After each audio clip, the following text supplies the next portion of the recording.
Traffic നിയമലംഘനങ്ങൾക്ക് motor വാഹന വകുപ്പും പോലീസും ചുമത്തിയിരിക്കുന്ന പിഴകൾ, കോടതി നടപടികളിലിരിക്കുന്ന ചെല്ലാനുകൾ എന്നിവ തീർപ്പാക്കി പൊതുജനങ്ങൾക്ക് വാഹനങ്ങൾക്കെതിരെയുള്ള തുടർ നടപടികളിൽ നിന്നും ഒഴിവാകാം. പീരുമേട്ടിൽ സിവിൽ സ്റ്റേഷനിലാണ് അദാലത്ത് നടക്കുന്നത്. പോലീസും മോട്ടോർ വാഹന വകുപ്പും സംയുക്തമായാണ് മോട്ടോർ വാഹന വകുപ്പിന്റെ ഓഫീസിലാണ് പ്രവർത്തനങ്ങൾ നടക്കുന്നത്. രാവിലെ 7 മുതൽ വൈകിട്ട് 7 മണി വരെയാണ് സമയം.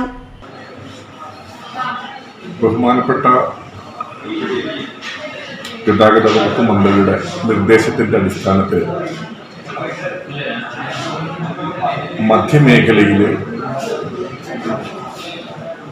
വ്യത്യസ്ത വാഹന ഉടമകൾ ചലാനുമായി ബന്ധപ്പെട്ടിട്ട് അവരുടെ സേവനങ്ങൾ തടസ്സപ്പെടുത്തുന്നു എന്നുള്ളതിൻ്റെ വിഷമത്തിൻ്റെ പരിഹാരം എന്നുള്ള നിലയ്ക്ക് സംസ്ഥാന മോട്ടോർ വാഹന വകുപ്പ് എറണാകുളം മേഖലയും പോലീസ് ഡിപ്പാർട്ട്മെന്റും സംയുക്തമായിട്ട് എറണാകുളം, ഇടുക്കി, കോട്ടയം ജില്ലകളിലായി ഇന്നും നാളെയും മറ്റന്നാളും, അതായത് ഫെബ്രുവരി മാസം 4, 5, 6 തീയതികളിൽ രാവിലെ 7 മുതൽ വൈകുന്നേരം 7 വരെ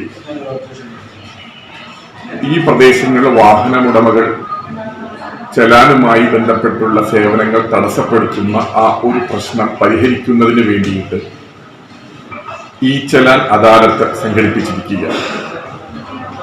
അതിന്റെ ഭാഗമായി നമ്മുടെ വണ്ടിപ്പെരിയാർ ഓഫീസിലും രാവിലെ 7 മുതൽ തന്നെ ഉദ്യോഗസ്ഥർ എത്തി പ്രവർത്തന നിരതരായിട്ടുണ്ട്. ഈ 3 ജില്ലകളിലും ഇത്തരത്തിലുള്ള പ്രവർത്തനങ്ങൾ നടന്നു വരുന്നുണ്ട്. ഒത്തിരി പേര് ഇതുമായി ബന്ധപ്പെട്ടിട്ടുള്ള ഈ സേവന അവസരം പ്രയോജനപ്പെടുത്തുന്നുണ്ട്. ഇനി നാളെയും മറ്റന്നാളും കൂടി ഈ തരത്തിൽ പോലീസുമായി സഹകരിച്ചുകൊണ്ട് ഈ സംവിധാനം മുന്നോട്ട് പോകുന്നുണ്ട്. കോടതികളിലേക്ക് പോയിട്ടുള്ള ചലാനുകളും ബഹുമാനപ്പെട്ട കോടതി നിശ്ചയിച്ചിട്ടുള്ള തുകയ്ക്ക് അനുസൃതമായിട്ട് തന്നെ ആ പ്രശ്നവും പരിഹരിക്കപ്പെടുന്നതാണ്. കോടതി വിധി വരാതെ ഈ കോർട്ടിന്റെ ഭാഗത്ത് പെൻഡിംഗ് ആയിട്ടുള്ളതാണെങ്കിൽ ആ എമൗണ്ട് അടയ്ക്കാൻ തയ്യാറാണെങ്കിൽ ഈ കോർട്ടിലുള്ള ആ ചലാനുകൾ റിവേർട്ട് ചെയ്തിട്ട് അവരുടെ പ്രശ്നം പരിഹരിക്കാനുള്ള അവസരവും ഈ 3 ദിവസങ്ങളിലായിട്ട് പോലീസുമായി ചേർന്ന് മോട്ടോർ വാഹന ദീർഘകാലമായി നികുതി അടയ്ക്കാത്തതോ നശിച്ചു പോയതോ ആയ വാഹനങ്ങളുടെ കുടിശ്ശിക, ഇൻസ്റ്റാൾമെന്റ് മുടങ്ങിയ കേസുകൾ എന്നിവ അദാലത്തിൽ പരിഗണിക്കും.